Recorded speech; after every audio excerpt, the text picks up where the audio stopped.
Today, we launch an aggressive assault on a public health crisis that is reaching epidemic proportions. The scourge of dangerous new drugs that are killing people and sending thousands upon thousands to emergency rooms in New York City and around the country. These drugs are what experts call synthetic cannabinoids, what others sometimes call synthetic marijuana, and what people on the street call K2 or spice. So what exactly did we do today? To put it simply, we have undertaken the single largest law enforcement action ever in New York City to combat the spice epidemic. We have charged 10 men with conspiring to dump over a ton of synthetic cannabinoids into all 5 boroughs of New York City, and we expect to charge more. We have seized to date in this investigation more than 200 kilograms of chemicals, plus approximately 275,000 packets of finished product that would have totaled more than 2,705 kilograms of spice. That quantity of spice, by the way, using a conservative estimate of $5 per packet, could have a street value of over $30 million. Also today, our partners at the New York City Sheriff's Office are inspecting 80 to 90 stores and bodegas around the city suspected of selling this toxic drug from the very same counters where they sell milk and candy. What is being sold every day in bodegas and convenience stores throughout the city to teenagers, to homeless people, to addicts is literally poison. Toxic chemicals that bind to receptors in the central nervous system to frightening and sometimes even deadly effect. Spice is not marijuana in kind of the same way that a bazooka is not a BB gun. And let me tell you a little bit about how they're manufactured. They are made by spraying a variety of chemicals, mostly from China, onto leafy materials.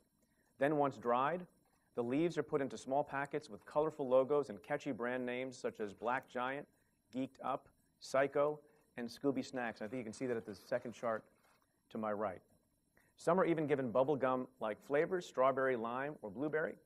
The contents of these packets, which can sell, as I said, for as little as $5 a packet, can then be smoked. They're packaged like children's candy, but they are in fact a terrible poison. The combination of chemicals and toxins varies from batch to batch, and so does the potency. So no one really knows the precise effects of any particular batch. So smoking it becomes a dangerous game of Russian roulette that too many people in our city are playing. Now, because the structure of certain synthetics can bind too strongly to receptors or can be laced with other toxic chemicals, spice can have extremely powerful and unpredictable effects, including seizures, psychosis, and even death.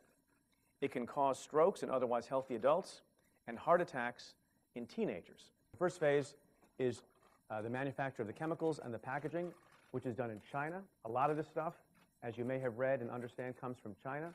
In fact, some experts say that China is becoming to spice what Colombia has been to cocaine and what Afghanistan has been to heroin, and that's a problem. The leafy material on which the chemicals are sprayed comes from the United States. The manufacturers put it all together, sell it to the wholesalers, 3 of whom are identified here and alleged in the indictment, which then goes to delivery drivers, and we've alleged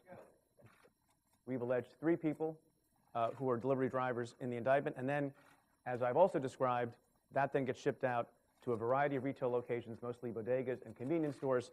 To show you how rapidly the scene is changing, when this chart was prepared last night, we were talking about 78 retail locations, and in speaking with Commissioner Bratton a few minutes ago, I think the number is now up into the 90s. We have a message for the enablers also. If you own a bodega or a convenience store or a gas station, don't stock this stuff. Stop selling spice now. Poison is being spread throughout the city through bodegas, largely, and convenience stores. Ironically, bodegas, convenience stores, which are supposedly supposed to provide nourishment in the form of milk and bread and to the communities they supposedly serve, have effectively, over this past year, been poisoning those communities. As we don't currently have sufficient criminal laws to move against them, we are going to be focused like a laser on this issue, on eradicating this poison from our communities. And that's what it is. K2, synthetic marijuana, weaponized marijuana, whatever the name, effectively, it's poison. Well, drug traffickers familiarize the drug to our children and package it, like I said, in packages like Scooby Snacks. You can see that this You know, this appeals to our youth. They'll go to these delis and buy it, and they have no idea what they're ingesting. They're basically ingesting poison. Why has it exploded in the way it has? One reason is that it's pretty cheap. As I described, that you can get a packet of this for $5. It's relatively easy to obtain because they're being sold out of bodegas and convenience stores. There's no allegation about where the money has gone. I think if you look at the indictment itself, the caption generally goes in the order of who was most important in the conspiracy. So you have the first 2 or 3 people, I think, are fair to say, were higher up in the hierarchy than anyone else. And that's all I'll say about the organization. I'm not going to comment. I'll just leave it at what I said, which is if they didn't know before, they know now. And part of the reason for us to have not only this action, but this announcement and the detail with which we're making this announcement, and the reason why the sheriff's office is going door to door to bodega after bodega, numbering into the 90s, is so that everybody understands that and gets that message. I think they're mostly of Yemeni background. Obviously, they're alleged to have been involved in a conspiracy, so they know each other for that purpose. And I think there are 2 or 3 people at least who are related to each other.